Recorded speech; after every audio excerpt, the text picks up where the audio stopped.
Yeah, a lot of jungle like banning out. Look, what did I tell Oh, you guys, right? It's gonna be Shy and Joyce versus Kid and Xianyao. You see the Camille Riven. They're throwing down the gauntlet from game one here. whoa. I really like the Riven and Galio combination. Yeah. Like Yeah, I'm it's really really looking strong at the side lane. Like you can have like Riven playing deep at the side lane and got a Galio cover like from his ulti. Yeah, and it lets him Right, now we 1v1 see the on Camille. Oriana too. Yeah. Ooh, Wow. they got the Rakan now. They got that Rakan. So I guess the Team Flash is looking to, they're looking to bring the fight over here to one team. But Corki, buy on Corki. Interesting. So do you think that this is gonna be Kokinami coming out here, Jess? I'm not sure though. Okay. We still don't know like where's Corki and this Galio gonna go, Oh, that's right? true. Yeah, that's true. Yeah, it's a flex. Yeah, so one team do Yeah. have a lot of flexes. That's actually super cool here. Team Flash, it looks like they just want to play the Wombo combo though, right? So they're just gonna look to team fight, gonna go deliver the Ori ball. Pretty simple stuff. Is that what we're expecting? Yeah. Whoa. Wait. No, this was a really big pick for Ellie in play-ins. Like, he was so effective on it. Like, most people use Aurelion Sol as primarily a roamer, but he does so Wow. much damage in team fights with his stars. He's gonna do it. Oh You no, locked but it in? yeah, you have to counter pick. Yes, so we talked about that Aurelion Sol. That was a huge factor in our notes. Omo, do you think that your predictions might change because they brought out the A Sol? But I don't know. There's a No. lot of CC coming Yeah. here on the side of Team Flash. You know, every single champ that they have, they are looking to control one team. One team though, a lot of comfort picks I would say on the side here of one team, especially in the jungle. What are your thoughts on this, Jess? How do you think, you know, this has changed possibly your prediction, or what do you think? Is it still gonna favor one team? I think it's still gonna favor one team because if they from Team Flash perspective, if they cannot unlock the Camille at the side lane, it's gonna be really hard because like the composition relies on magic damage, like Aurelion Sol, Oriana, even Rakan. Yeah, the Rakan deal a lot of damage in team fight. Right. Omo, any final thoughts before we head into our first game of the day? No, I do agree. I think they got a lot of comfort picks on the side of Team Flash, but I think that one team, they have just countered basically everything. The Corki is going to free scale against the Ori, the Yasuo's going to do great against the A-Soul, and this top mid Jug combo from one team, I think can just run down the mid jungle of Team Flash. Yeah, I'm really excited to see the ASOL matchup against the Yasuo. I have mentioned that I feel like, you know, it's really going to be Ellie and Vaya that will be the playmakers over here. But checking out as well Joyce and Shanyo, it is going to be like a lot of action in the jungle as well. Team Flash though, such an interesting lineup over here. You know, you just see it, just imagining like the amount of ultimates that are going to come in. You have the Hextech Ultimatum, you have the Cataclysm, and you have the Shockwave. They are just trying to make sure that they maintain control of all of the team fights. I'm not exactly sure if one team is going to give that to them though. I mean, you have that Galio there ready to tank the damage, and then you have that Corki just ready to, you know, fire everything from afar and dash on in case things get a little too sticky, of course. But we are going to find out, of course, how this match is going to go down. We are kicking things off with a bang, a flash, and possibly the one team to rule them all. We are going to find out. Casters, over to you guys. What do you got for us? Very much there, Mika. Yes, we are getting ourselves excited and keen to load in here for the very first game of the group stage. It will, in fact, as you say, Team Flash be up against one team with a point to prove. You have to imagine here, Riku.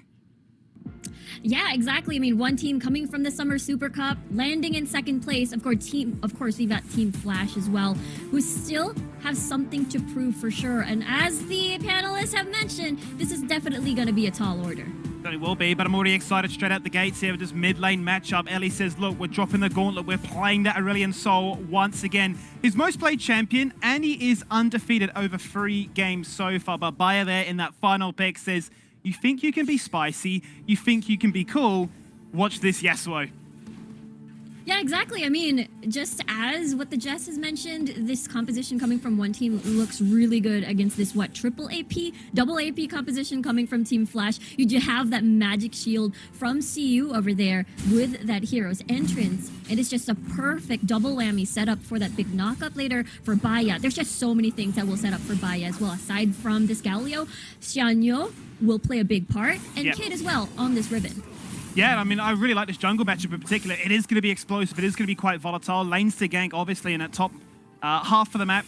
Certainly can be influenced rather easily. Both Riven and Camille wanting to be as much of a threat as they can be, as we can already see Kid copying a fair bit of a beating. Ignite goes out, so summoners were traded. As Kid has to flash away and pick up the honey fruit down to half so far.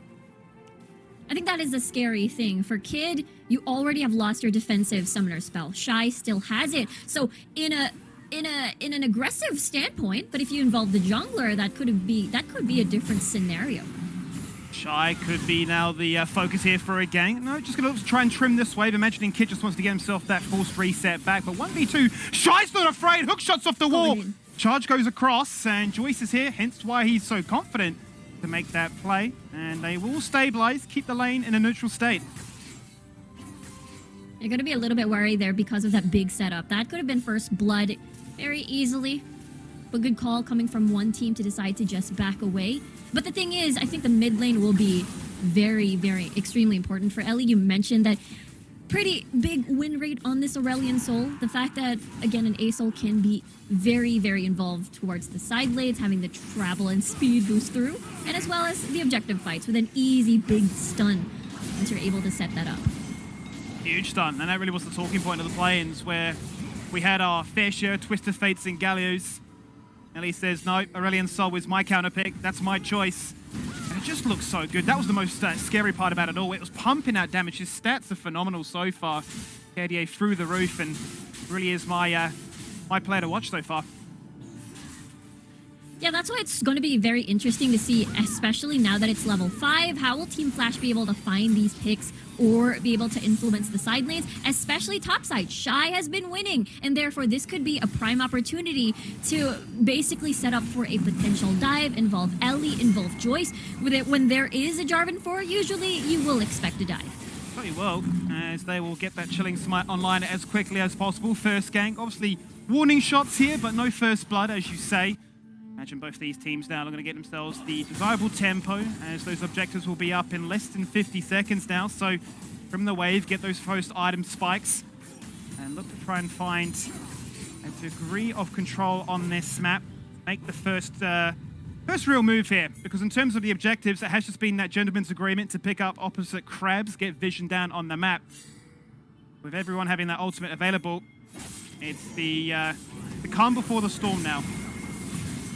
Exactly. That's why CU is here in the mid lane, hoping to find an opportunity to get that knock-up and that last breath.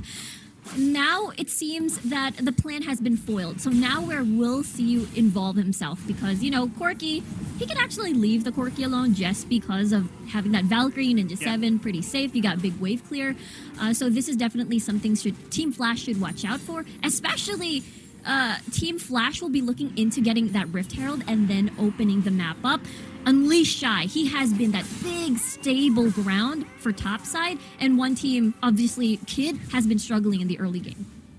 Yeah, and Shy's really gone from strength to strength across the full season into the plains, and whilst we said, you know, Bracket C in the plains wasn't the hardest group for them, they haven't truly had that challenge, only dropping one game. He has made a name for himself on all these mechanically intense champions.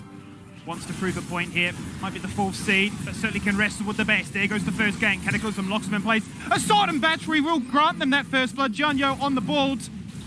Oh, the quickness is there, and the red carpet is dropped. The package won't find it, but they have cut off the angle. Now trying to spot a bobber. Is the Camille, though, so don't worry about that one. 4 members strong. Kid's rather low, but the Herald is still there. Shy's still lurking in. Does he want to attempt to steal? But CU is right there to deny that. Not going to be the case here. Team Flash unable to try and push through mid into towards the river. Ninja just waiting for that Valkyrie. Will find it. No need to burn the Flash just yet. So, only 1 kill and a Herald. Not going to be stolen away. But good news so far for one team. Ellie? Ellie being very aggressive. It's a little bit worrisome because he wanted the honey fruit so bad. and he was basically in melee range already from Baya. That could have ended disastrous if CU was there to set up a taunt and punish that honey fruit, but you know, he's not there. He still gets to live another day, is able to regen, deny Baya sustain a little bit, but it is now the Air Drake already the aim for one team to get a 2-for-2 when it comes to early objectives, and they can keep doing this because Xianyo will almost have his assault and battery up in the next fight again, and they can get a pick and basically rinse and repeat. Yeah, they have a very strong top side now with the Trinity Force as well as the Black Cleaver complete. If they can unlock Kid to come down here, but he's constantly getting pushed against his turret, down a level now as a result, and both will have their ultimate very shortly, so potential recipe for disaster for them to fight that 1v1 once again. But it will be Team Flash to deploy into the bottom half of the river first. The Dragon has been aggroed, but they don't seem to want to commit to this just yet. Wrestling for control, wrestling for vision, and looking for that initial engage. Yeah, they need Ellie to set this up. They need Joyce to set this up as well with the Shockwave combo. They've got so much CC to actually get a pick as well. But the biggest target was definitely Baya and as well as Ninja 7, which is pretty hard to reach. So therefore, the pressure is towards Glory D to set these up for Team Flash. And now there is that little bit of hesitation because one team also has a very scary big team fight potential. I think the winning area for Team Flash is definitely Shy over there. He is definitely winning that lane against Kid, and therefore one team will have to be careful in later phases of the game where it's that big 4-1 split push threat in the late game. 100%. I mean, that's Camille's bread and butter, much like the Fiora. Does excel at that, but very adept at those team fights as well. And one team have had enough of this little fancy feat of the dancing in the mid lane. They said, we're not going to go for the ARAM. We're not going to wait around. We are going to summon that Herald and just like that go straight towards the Dragon. A common play, and it does work out. They get a few turret plates, and they will get the first 2 objectives of this game.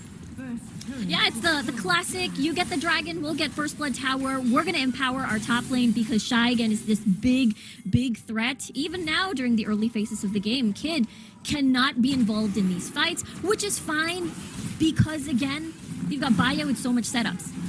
Danielle definitely reminding Glory D just how much damage Vi can do in the early stages of this game. That's just a Trinity Force, but certainly weaving in those autos quite nicely. Just look at the atomization here from Team Flash. They know that there's so much attack damage on the opposition. So many plated steel caps picked up here, showing that they will have that durability to fight that fight. Yeah, exactly. It's a very big contrast. You know, Team Flash is just full of AP. One team, the big opposite of that big AD damage. So we'll see how the itemizations will go.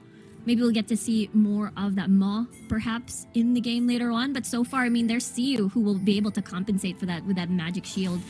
And one team, they're very happy. You know, I feel like the mid game is just where they're going to be very scary. We're seeing now Ninja 7 with having to build through that Muramana, perhaps, and even Triforce. So after picking that up, that's the time one team can be a little bit more confident in these fights. I mean, this just feels like the comfort zone so far here for one team. They've got their Vi, they've got the cool here, they've got that late game scaling. The pace doesn't necessarily need to be advanced just yet, but they will go ahead and go for that play. Ellie in trouble underneath the turret, 1v3 fights, but in comes the Grand Entrance looking to try and protect him. Out goes the Cyclone of damage, not going to connect, but he has been protected. 3 members low from Team Flash underneath the turret. Ellie will be fine for the meantime. Blinking health bar, but the gank has gone sideways, and a flash has to be burnt away by Ninja 7.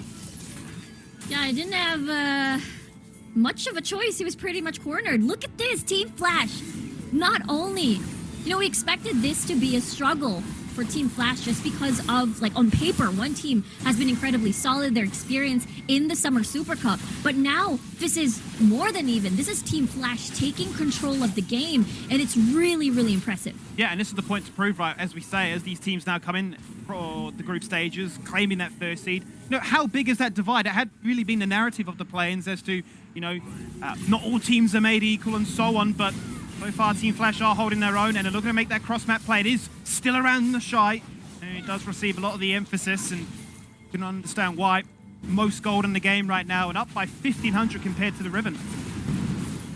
Exactly. This is him with the early lead, with most likely, you know, just one visit coming from Joyce, but everything else is all because of his own efforts in the solo lane, dealing that 1v1 against Kid.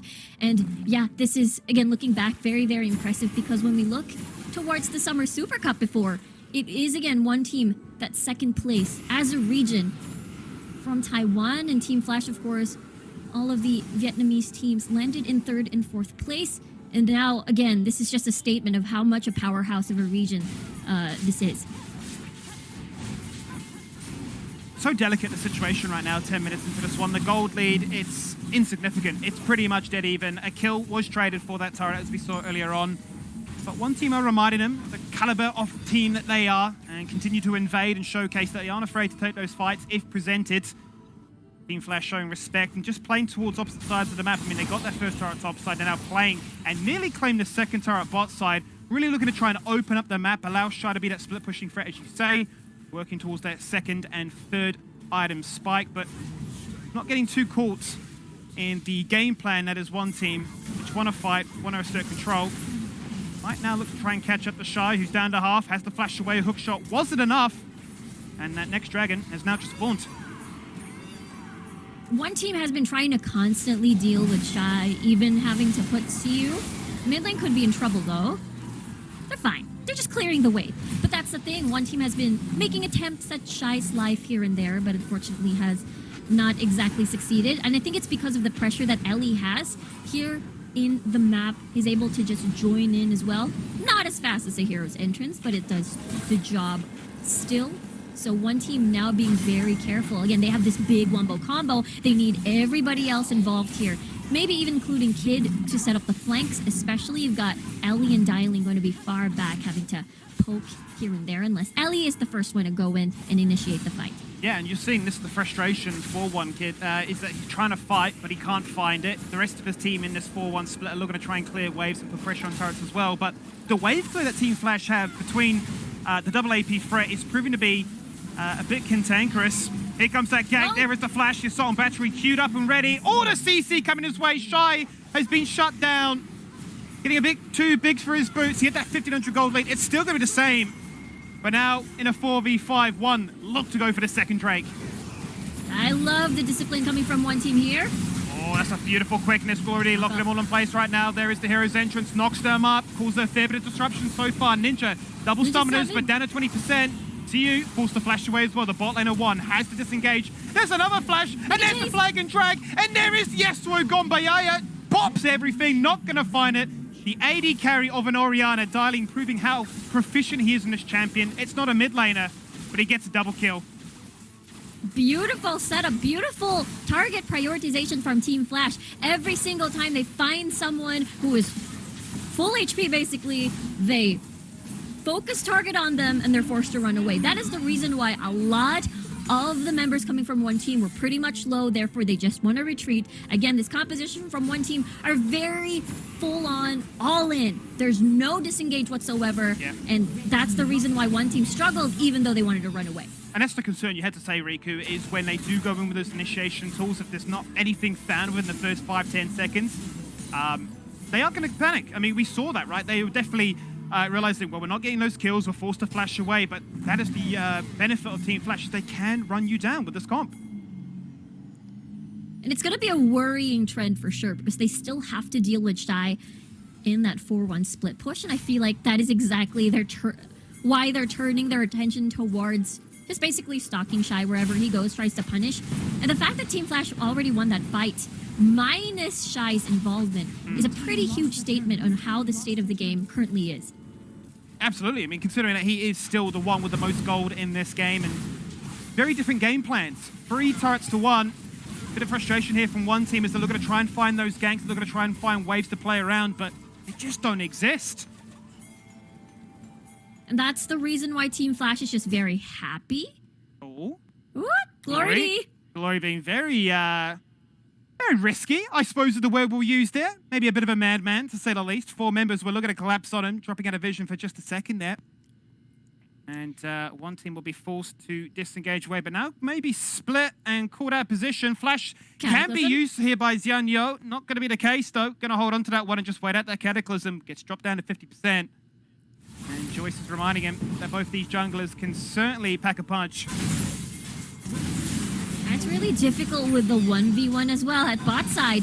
That tower is going down slow. Where's the punish? There's no punish because one team has been pushed constantly into their own base, and the threat of them responding, there's just going to be big cooldowns like the Shockwave, like Glory D's Charm, and everything else just funneling in. And Team Flash is just happy about this, just banking on Shy, winning the 1v1, getting that 4-1 split push threat, and if he needs help, Team Flash is ready to collapse. I mean, this is just Shy's playground at this stage because he's playing anywhere he wants with no real threat of getting ganked. One gank has happened, sure, it paid the price by falling down, but he knows that the rest of his team is putting enough pressure on the map that he can afford to play so aggressively that he can continue what has been 15 minutes of bringing it to Kid and showing that, hey, I feel like I'm better than you, I'm playing like I'm better than you, what's your next move? Exactly. The next move is, you know, one team just trying to bring in more people to 1v3 Shy because the 1v1 is not going to be enough. If Kid just, you know, is in that scenario, more towers are going to keep falling. That means the Baron later on is going to be incredibly crucial because Shy is going to be there constantly. Silent Battery goes out again. Deja vu. We've seen this play happen before. Oh, the flash away, but it wasn't enough. The ultimate comes across and Kid finds revenge. Nicely done response coming from one team. They know that this is a window, this is a lull. That means they can try to take advantage of the long death timers and claim back what has been lost when it comes to map control. And this one team, they can afford this because there is the hero's entrance. Looking for it. Ellie running him down, empowered the orbs, looking to try and get a beautiful quickness and a knock up afterwards. The Cataclysm guarantees that you're getting shut down, that you are locked in place. The hero's entrance to try and run away, and Siu also forced to burn the flash into his blue buff. Valkyrie committed as well, and this is the pressure that Team Flash can bring your way as one team are running for the hills. This is exactly what we're talking about, right? Once one team decides to focus on Shy, Team Flash is just ready to collapse and punish, maybe even get 2 kills out of that, and maybe even an extra tower. The damage has been done. One team isn't exactly having an equivalent exchange off of the map. They're always on the losing end of these deals whenever they want to try something out. Well, this hasn't been a game of Dragon Focus. We've skipped the third. We're straight into a Mountain Elder. Now the fight to determine who will take this one. Hextech Ultimatum locking the place together. Looking to try and get that kill. There is the Empowered Q. Takes him down, but gets responded there by Kid. Whoa. Has a flash, but burned the Ignite so far. Sitting on a double kill so far. Kid certainly is looking to try and ramp up his aggression in this game. Has the ultimate. Looking for the execute. Not going to find it. Waiting for that next skill 1 charge. And look to try and jump into this one. Joyce very low. Silent Battery committed. Looking to lock him in place. All these teleports coming on through. Looking to try and bolster the members of one team. They are flooding them with resources, flooding them with pressure. They've done enough with respawn timers at 45. The biggest thing that happened in that fight is that Team Flash were basically compressed into one single area in that choke point. Therefore, it was so easy for Ninja 7 to land in all of the AoEs. Teleport. Oh no, instant last breath straight away. Looking to try and contest this one as quickly as they can. Cataclysm locks in place. Flag and drag to try and disengage away. The Dragon is still quite topped up and healthy. Nowhere near smite range, so no need to panic just yet. They can buy some time, and they'll need time for Team Flash. As Shy is respawning, they're waiting for their bot lane to come back. And they've done enough here, Riku. The Dragon has reset. Yeah, I think it's a pretty sweet deal. 2 teleports in exchange for the denial of that Elder Drake. I think, again, a pretty sweet deal. The fact that, again, the whole map is in favor of Team Flash, because look at topside. It is almost close to dying. And once they open that up, Team Flash will have more leeway to get this Mountain Drake for themselves. It's going to keep pressuring one team. The fact that Shy also is carrying a teleport means that pressure is going to continue building. He's either going to stay in the Mountain Drake to fight, teleport instantly to topside, or vice versa. And now, one team has to expend resources again, as we can see Xianyo atop. Yeah, they had to run it back once again. Oh, the hook shot across the wall. Look how far that Assault Battery's gone. Buffers it with the Hextech Ultimatum, and they just walk away. It's beautiful. Yeah, the iframe that you get because of the Hextech Ultimatum basically cancels out the very, very long Assault and Battery, and therefore denies, again, that's one resource down. I mean, at this point of the game, 20 minutes in, the Assault and Battery is at a very relatively short cooldown, so Shy gets to continue his journey towards topside and destroying the inhibitor tower. And what I love about this, Riku, is the fact that he knows that he's been the benefactor of so much pressure that he's saying, look, you've done a fantastic job of allowing me to put us in this 5-2 turret structure advantage. Now I'm going to draw that pressure back towards us. And what does that mean? Well, it means that the rest of Team Flash can be aggressive and look to do some invading of themselves. Yes, 20 minutes in, they're stealing away blues, they're getting down some vision, they're controlling this river, and looking to be the team that you have to face check into if you want this Mountain Elder. Yeah, exactly. That is why, you know, you're going to be expending resources. Therefore, those resources will not be available on that Mountain Drake take, or, you know, the space will be enough for Team Flash to start over this dragon. And again, Shy is just doing a lot. It says there he has 3 deaths. It feels like the opposite. It feels like he has 3 kills with the lead that he has and the way that he has been affecting the entire map. I mean, the KDA really doesn't tell the story of this game. It's been a completely different style here from Team Flash, who we've known aren't too keen to go for the split push, but they've done it here today. Inhibitory gone, and now the team fight breaks out. Beautiful knock-up, grand entrance of Smurfing. It really is the battle of the entrances, as the Galio's already gone. He's down 50 seconds, and now a 4v5 breaks out. And can Team Flash win this one? They've taken 2 so far. They've got the numbers advantage. They've bullied away the Yasuo, and now that Dragon is taunting them, and they know this might be the way to close out this game. What a fight. I mean, we talk about Shy all the time when it comes to map presence, but when it comes to team fight presence, you gotta hand it to Dailing. The way he's able to create these shockwaves to deter one team to be aggressive, to deny their heavy engage that they have. Mountain Drake. Not going to be enough. Trying to get in close range there for the Smite Steel Buyer with the one-man ultimate. Looking to lock in place one. It's going to be Ellie that falls on down. A response here. He frames it with the stopwatch. Not going to be enough. They both go golden, but they're going to fall on down. The only thing they're going to find here is a silver medal because they've lost that team fight. One by one, they crumble. Down for 40 seconds. Darling again, smurfing with the triple kill. And all the pressure to talk about 2 minutes prior. Their Nexus is down to 50%. That's crazy. That is an open base. That means it could be free reign for Shy to keep pressuring that portion of the map. And the next thing that Team Flash has to get is this Baron. And one team, there's so many death timers. They can start it immediately while one team is not able to contest this one. Team Flash here looking to cause the upset and looking to say you might be the runner-up here in the Summer Super Cup, but we are a team that have had that play-ins buff. The questions now may be answered as to really how good was our group after all, as they are in a very commanding position, only up by 3,000 gold, but they've guaranteed the strongest buffs in the game. There's the Baron, and with the Mountain Elder, they've really got an invitation to close out this game with a win. Exactly. Big true damage, getting that shield, getting that Omni Vamp as well, on top of getting that Baron buff for them to siege. I mean, one team without those buffs, they have been struggling in these fights, and the saddest thing about it is that one team created this team composition to team fight, and so far, Team Flash has been winning. Oh no, Glory D might throw it all away. He goes to the face check, locked in place with far too much CC. Insta one-shot falls on down, but that Cataclysm follow-up, Joyce is really being a difference maker here. The Shockwave not there, but it's found that double kill. He is dominating, and he has been dominating all game long. There is the triple, hunting for the quadra. He's got the godlike. The red team has surrendered. Competitive integrity out the window. They don't want to see the Nexus explode. They are done, and they're waiting for game 2.